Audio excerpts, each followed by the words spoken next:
जैसा कि हिंदी साहित्य का इतिहास चल रहा है, हिंदी साहित्य के इतिहास में हमने आपको भारतीय युग, द्विवेदी युग, छायावादी युग और छायावादोत्तर युग में प्रगतिवाद काल तक बता दिया था। अब आज हम बात करने जा रहे हैं प्रयोगवाद की। जैसा कि हम अपने प्रीवियस वीडियो में आपको लगातार बताते आए हैं कि हिंदी साहित्य का इतिहास या कोई भी चैप्टर जैसे हिंद होता है वैसे आपको एक्सरसाइज कराई जाएगी, और ये एक्सरसाइज आपको पहले हमारे व्हाट्सएप ग्रुप के द्वारा प्रोवाइड कराई जाएगी। हमसे जुड़ने के लिए, हमारे व्हाट्सएप ग्रुप से जुड़ने के लिए हमारा व्हाट्सएप नंबर नोट करिएगा।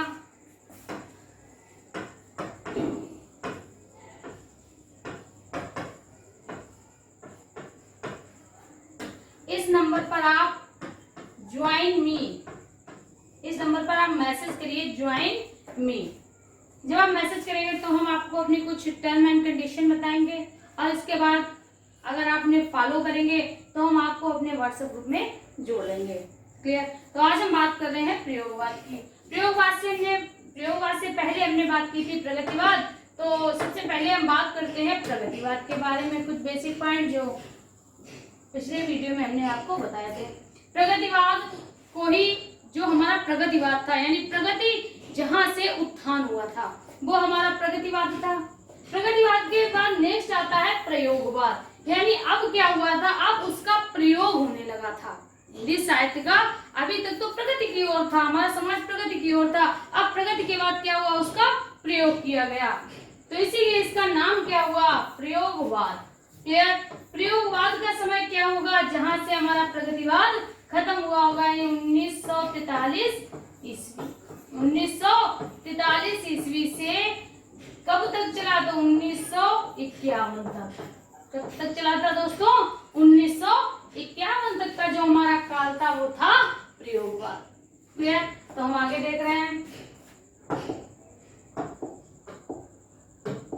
सबसे पहले बात करते हैं प्रयोगवाद का नामांकन, यानी जो प्रयोगवाद नाम था वो प्रयोगवाद नाम दिया किसने था।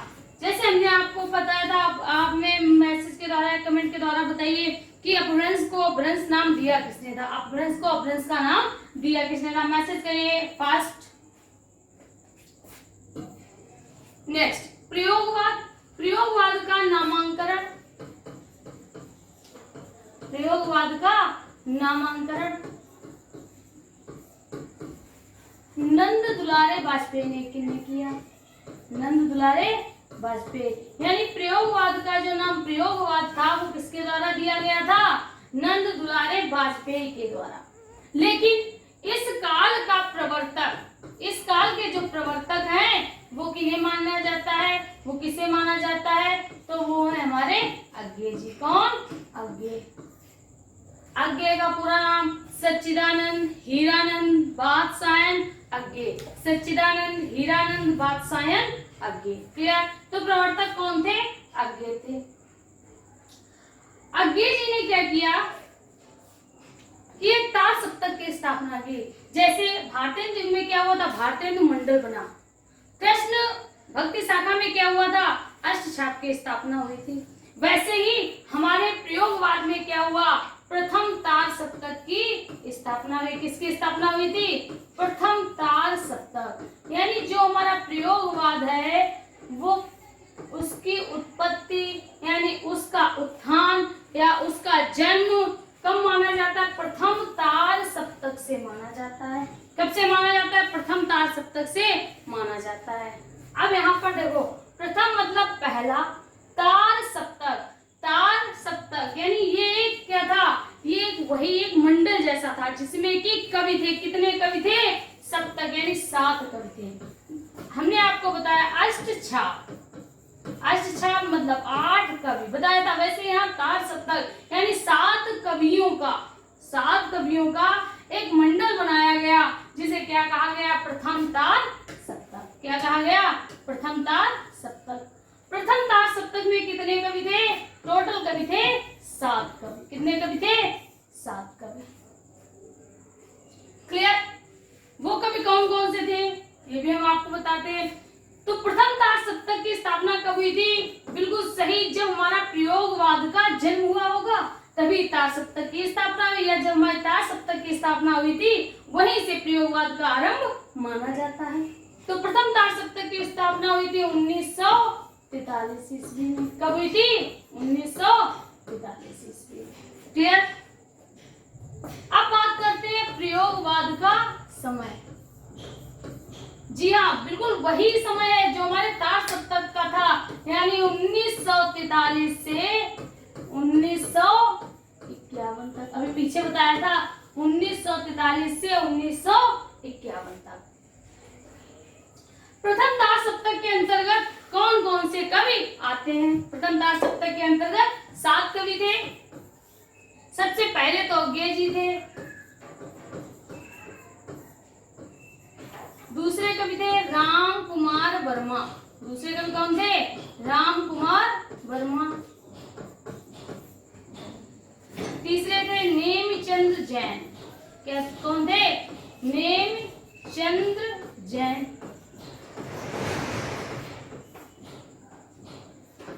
चौथे थे गजानन माधव मुक्तिबोध। गजानन माधव मुक्तिबोध।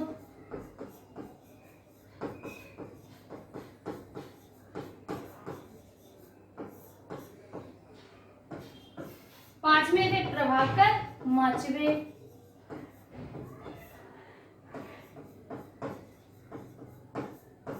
प्रभाकर माचवे। छठवें थे गिरिजा कुमार माथुर। कौन थे? गिरिजा कुमार माथुर। हैंड सैनिटाइजर भारत का सबसे भरोसेमंद। और सातवें कवि थे भारत भूषण। कौन थे? भारत भूषण। यानी जो तार सप्तक की स्थापना थी, तार सप्तक की स्थापना किसके द्वारा की गई थी? अज्ञे जी के द्वारा। प्रथम तार सप्तक की स्थापना, प्रथम तार सप्तक की स्थापना किसने की थी? अज्ञे जी ने। कब की थी? 1943 में। कितने कवि थे इसमें? तार सप्तक में 7 कवि थे, यानी अज्ञे हमारे मुख्य कवि के रूप में जाने जाते थे। अब हम इन कवियों के नाम याद कैसे करेंगे? उसके लिए एक आसान सी ट्रिक है। आप चाहो तो ट्रिक कारण क्या है? तार सप्तक की संख्या 4 है। 4 तार सप्तक की स्थापना हुई है। अगर कभी पूछ दिया जाता प्रथम तार सप्तक का कवि कौन है, इसको याद करने के लिए इसकी एक ट्रिक बना लो। सबसे पहले सभी के नाम का, सभी के नाम से रिलेटेड कुछ वर्ड ले लेते हैं जो कि जिससे कि हम कभी भूल नहीं पाएंगे। तो अज्ञे का नाम हमने ले लिया। सबसे पहले अज्ञे का नाम ले लिया तो अज्ञे। राम से राम ले लिया। नेमचंद्र से ने ले लिया तो क्या हो गया? अज्ञे राम ने, यानी अज्ञे राम कुमार वर्मा नेमचंद्र जैन। फिर इसके बाद गजानन, गजानन से हमने ले लिया गज। 4 कवि हो गए। क्या ले लिया? गज, यानी पहला, दूसरा, तीसरा, चौथा। 4 कवि हो गए। अज्ञे राम ने गज, यानी अज्ञे जी राम कुमार वर्मा, रामचंद्र शुक्ल राम कुमार वर्मा, नेमचंद जैन, गजानन माधव मुक्तिबोध। अब इसके बाद प्रभाकर। क्लियर? अब इसके बाद क्या आता है? प्रभाकर। प्रभाकर का हम लिए ले रहे पर।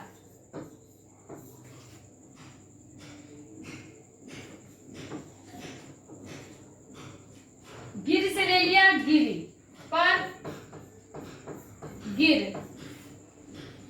फिर है भारत, तो गिरने दी या गिरा दी। एक सेकेंड, इसको सही कर देते हैं। अज्ञे राम ने गज पर गिरा दी भारती। अज्ञे राम ने गज पर गिरा दी भारती। अज्ञे से अज्ञे हो गया, राम से राम कुमार वर्मा हो गया, ने से नेमचंद्र हो गया, गज से गजानन माधव मुक्तिबोध हो गया, पर से प्रभाकर माचवे। 5वें कवि कौन थे? प्रभाकर माचवे। गिर से क्या हो गया? गिरिजा, गिरिजा कुमार माथुर। क्या हो गया? गिरिजा कुमार माथुर। 6वें कवि हो गए।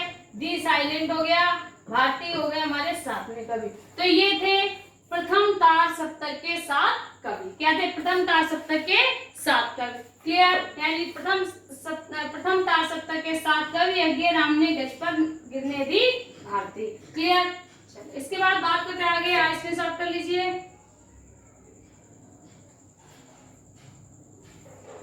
हो गया होगा।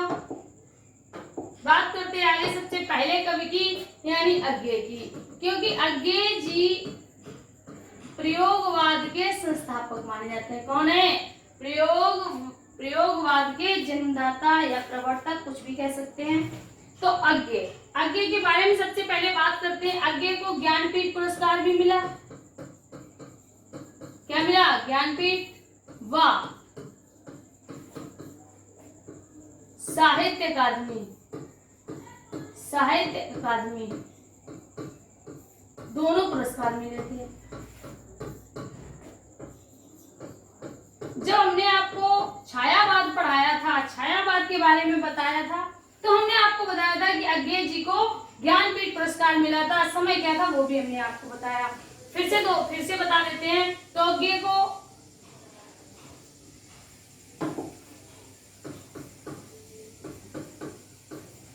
कितनी नावों में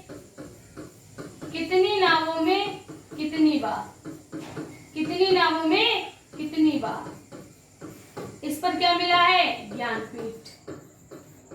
कब मिला है? तो याद करो, पंत को कब मिला था? सबसे पहले पंत को मिला था 1968। क्लियर? फिर इसके बाद दिनकर को मिला था। समय क्या था? 1972। याद आया? फिर इसके बाद मिला था अज्ञे को। समय क्या था? अब पंत से 10 वर्ष बाद समय क्या रहा हो गया? 1978। दिनकर से 10 वर्ष बाद मिला था महादेवी वर्मा को, यानी समय क्या रहा होगा? 1982। क्लियर? कोई दिक्कत, कोई प्रॉब्लम? चलिए बात करते हैं कितनी नावों में कितनी बार पे क्या मिला था? ज्ञानपीठ पुरस्कार। तो कब मिला था? 1978।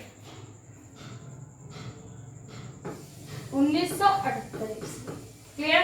यानी कितनी नावों में कितनी बार पे ज्ञानपीठ पुरस्कार मिला था? 1978 पे। तो ये हो गया ज्ञानपीठ पुरस्कार। दूसरा क्या था? साहित्य अकादमी पुरस्कार। किस पर मिला था?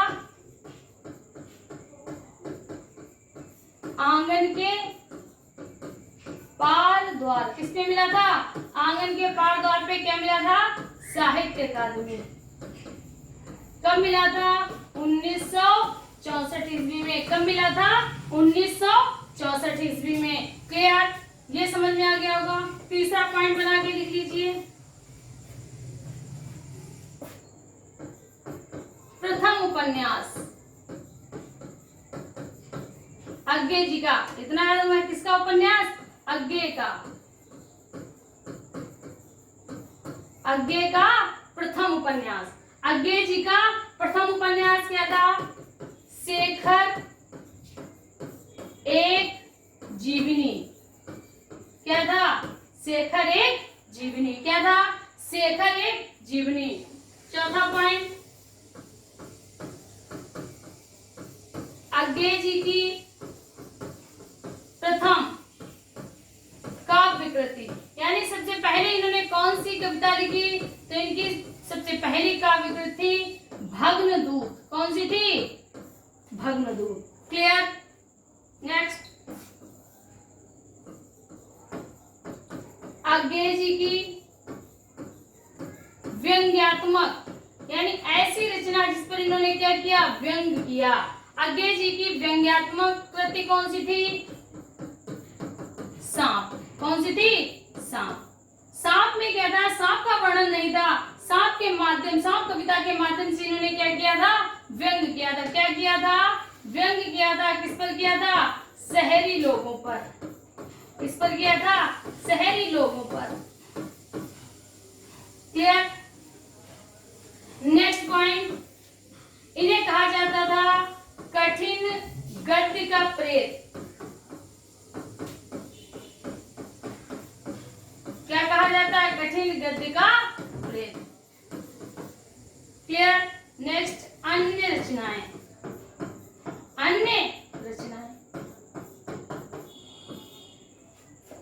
तो यहां पर आपने देखा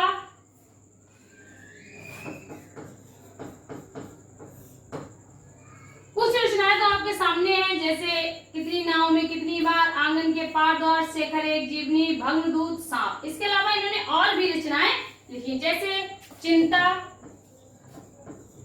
इत्तलम, इंद्रधनुष, चिंता, इत्तलम, इंद्रधनुष, रौंदे हुए, इंद्रधनुष रौंदे हुए, हरी घास पर क्षण भर, किस पर, हरी घास पर क्षण भर,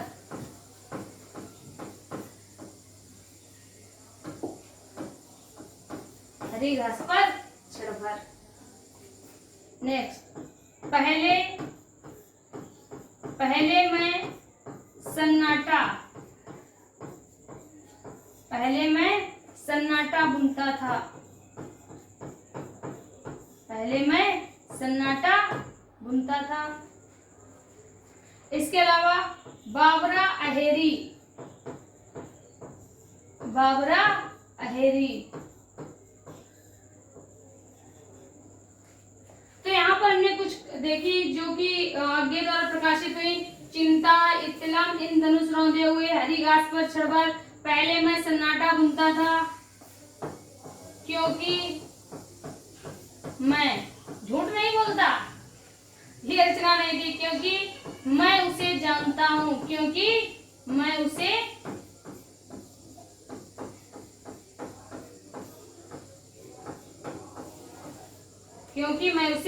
जानता हूं। ये कुछ प्रमुख रचनाएं थी अज्ञे जी की, जिनसे बार बार क्वेश्चन बने, क्योंकि मैं सन्नाटा बुनता था, क्योंकि मैं उसे जानता था, हरी घास पर क्षण भर, इनसे लगातार क्वेश्चन पूछे गए हैं। इसके अलावा भंग दूध और शेखर एक जीवनी से भी क्वेश्चन बने हैं।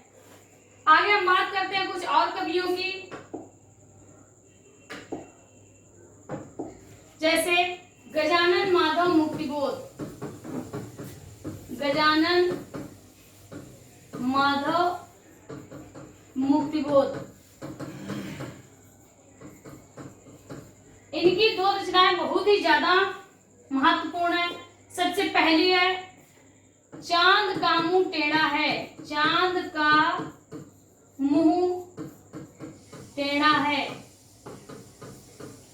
ये रचना इनकी बहुत ही बार पूछी गई है कि चांद का मुंह टेढ़ा किसकी रचना है, गजानन माधव मुक्तिबोध की। गजानन माधव मुक्तिबोध की रचना है चांद का मुंह टेढ़ा है। इसके अलावा भूरी भूरी खाक पर, नेक्स्ट रचना है भूरी भूरी खाक पर। क्लियर, ये दोनों रचनाएं इनकी बहुत ही ज्यादा महत्वपूर्ण है। नेक्स्ट आता है नेक्स्ट आते हैं प्रभाकर माचवे, प्रभाकर माचवे। प्रभाकर माचवे की है तेल की पकौड़ियां। हमेशा रखना प्रभाकर माचवे, यानी जो तेल की पकौड़ी है, किसमें बनती है, जो पकौड़ी होती है किसमें बनती है, तेल में, तेल की पकौड़ियां। नेक्स्ट इनकी रचना है स्वप्न भंग, स्वप्न भंग। दो रचना इनकी भी महत्वपूर्ण है, तेल की पकौड़ियां और स्वप्न भंग। आज्ञे राम ने गज पर नहीं गिरने दी भारती, गिरिजा कुमार माथुर, गिरिजा कुमार माथुर।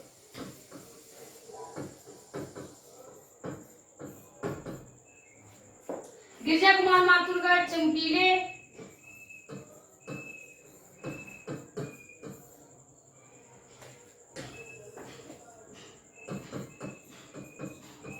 इनकी रचना है शिला पंख चमकीले। नेक्स्ट है धूप के धान, मैं वक्त के हूं सामने, मैं वक्त के हूं सामने।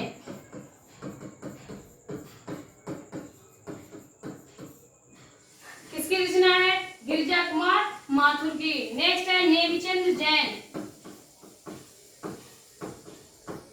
नेमिचंद जैन।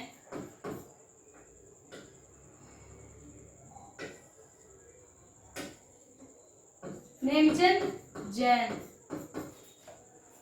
नेमचंद जैन की रचना है अधूरे साक्षात्कार। अधूरे साक्षात्कार। इसके बाद नेक्स्ट है भारत भूषण।